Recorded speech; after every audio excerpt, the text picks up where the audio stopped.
A well-known polygamous sect is back in the news. Authorities in Texas are fighting to seize a compound in Texas belonging to the group led by Warren Jeffs. You may remember Jeffs was suspected of taking dozens of underage brides, but he was convicted last year of sexually assaulting 2 young women. And another of the towns where Jeff's followers live is in the spotlight as well. And this one is on the border between Utah and Arizona. ABC News spent a year investigating the education of children there and the control Jeff still exerts from his prison cell.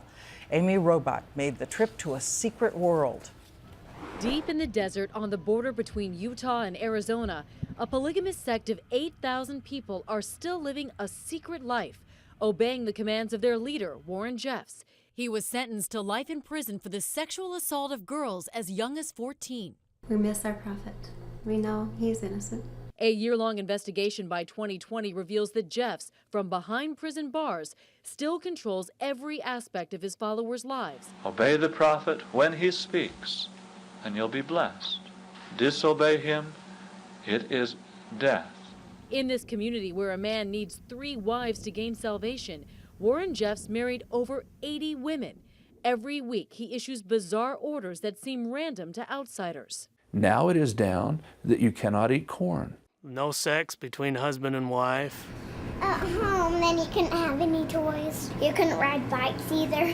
This community has often taken young boys out of school to work in construction. Willie Steed told us he helped build this multi-million-dollar house for Jeffs, even though his sentence was life.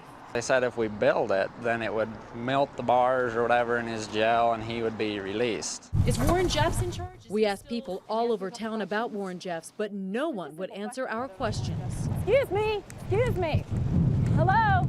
But the most destructive form of control is Jeff's banishment of hundreds of people from the town. This midwife has birthed hundreds of babies. She's worked here for almost 40 years. On a busy day, I can see as many as 20 to 25 patients. But just a few months ago, she too was banished. Willie Steed's family was torn apart too. And what happens to your loved ones is hell. A kind of underground railroad for those escaping from polygamy is now helping Willie's family slowly adjust to modern life. Like many young boys here, he could barely read. Dodge. Close. As for his sisters, a milestone. They were never allowed to cut their hair before. That was quite a time for us. You get emotional, though, when you talk about it. We have to move on in life and we leave things behind. One family now beyond Jeff's reach, thousands more still isolated in the desert, obeying his word. And Amy Robach is here now. Amy, no one can do anything about this. What about the Board of Education and the schools? And we spoke with them, and they say the FLDS is protected by a homeschooling law that is separate in Utah. Basically, school officials, the Board of Education, have no rights to go in and make any assessment of what's going on inside these homes.